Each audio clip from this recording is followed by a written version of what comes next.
Story 26. My cheating wife found out she had cancer during the divorce. My 36 male wife, 39 female, cheated on me with a coworker. It wasn't hard for me to find out as soon as I had a reason to look. We'd been married for about 10 years when, one day, a text message came up on my wife's phone. She'd run to the bathroom, taking a break from the movie we were watching. When she left for the bathroom, I got up, grabbed a chunk of her favorite chocolate, and set it on the end table on her side of the couch. As I set down the coffee, her phone vibrated, so I turned it over to see who was texting her. She normally gets texts from her mom who lives in Japan later in the evenings. This wasn't her mom, since it had a tag called work. The message was a simple question asking if she had told me yet, then said to call when she did.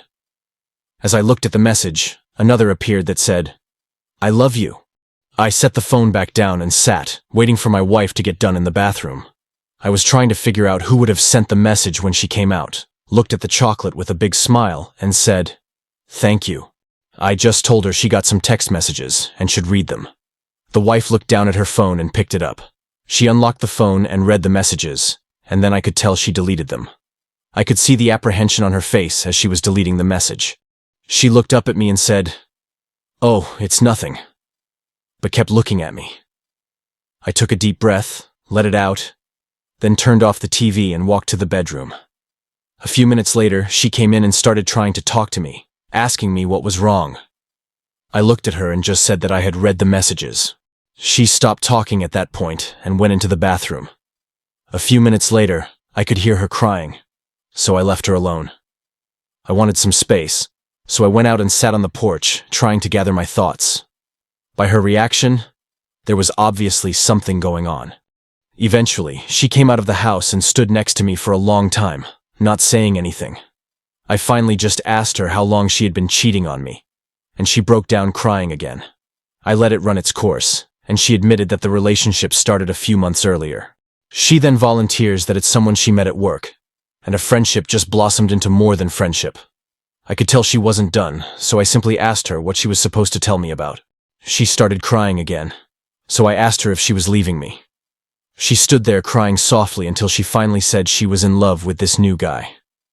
I looked at her and told her that if she really loved him, she should go for it. I had already grabbed my wallet and keys, sort of expecting to leave for the night, so I walked to my car and left her standing on the porch. I called my best friend and told him I needed a place to stay for the night. He told me to come on over. I spent most of the night chatting with him and his wife about what had happened and what it ultimately meant for my relationship. The next day, I got an Airbnb for a week and started looking for a place of my own.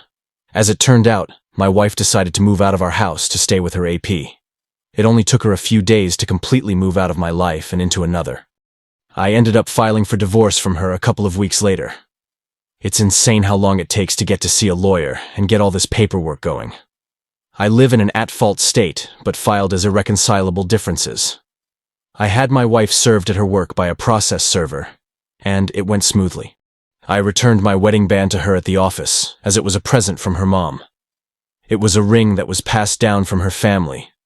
My wedding band was actually her father's, who had passed away when she was still living in Japan before coming to the States for college. She did call me once it struck home that we were getting divorced. I was not kind to her in my demands, stating that I wanted the house outright. There would be no claim on my finances, and we would only split the main bank account. She could take anything in the house that wasn't obviously mine, like my clothes and personal effects. Every single piece of furniture was hers for the asking. Her lawyer did contact mine about the house, and they tried to discuss alimony. My lawyer simply told hers that she had cheated with a coworker and that this was an at-fault state. He told her lawyer that I would change my filing to adultery and go public if she didn't accept. Apparently, the wife didn't bother to tell her lawyer she had cheated on me and that she was living with the AP.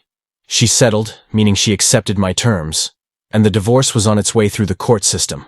About a month before our hearing, her mom contacted me one evening to ask if I had heard about my soon-to-be ex-wife's medical condition. I told her that I had not been informed because she had left me and that I was no longer responsible for her.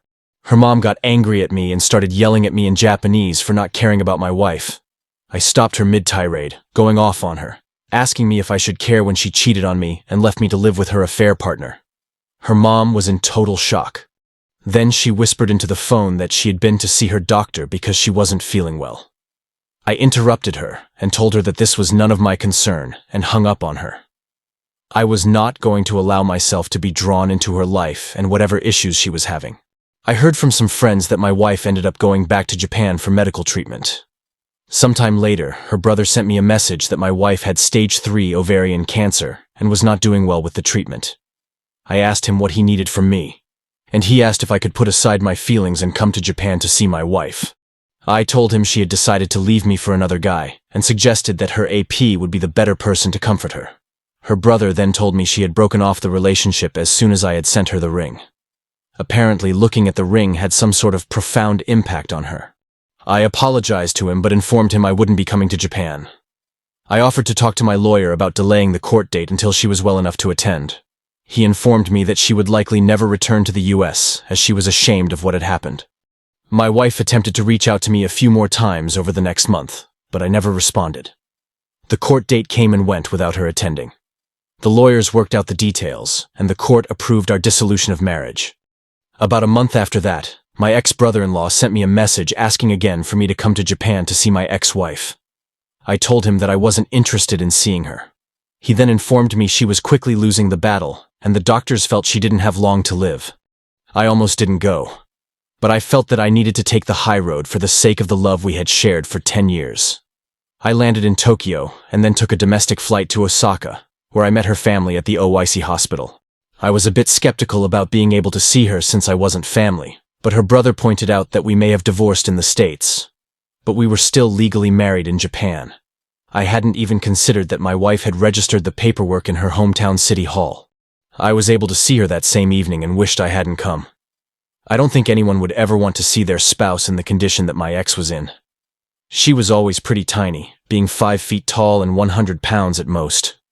She must have lost close to half her body weight and looked like a different person. I sat with her for a few hours while she slept and zoned out for a bit until I felt her frail hand on my forearm. I looked at her, and her eyes were on me, but she wasn't able to talk.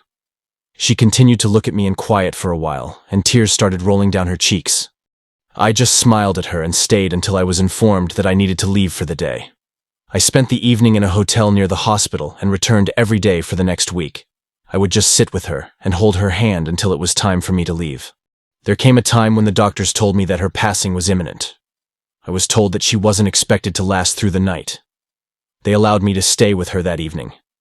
My brother-in-law came to me and handed me a small package, saying that my wife wanted me to have it. I opened the wrapping to find a small box. Inside was her father's and my wedding band. I looked up at her brother and felt her squeeze my hand, trying to get my attention. She was staring at me intently and squeezed again. I looked down and realized she was wearing her wedding band. Her brother apologized to me and informed me that she was asking me to forgive her and that she be able to pass from this world as my wife. I took the ring, placed it back on my finger, leaned over, and kissed her for the first time since I saw the text message.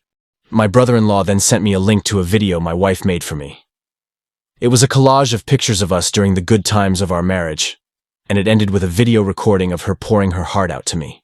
Without going into the details, it was an hour of her apologizing, begging for forgiveness, and telling me she loved me with all of her heart. Honestly, my feelings about what happened over those last 9 months were a blur.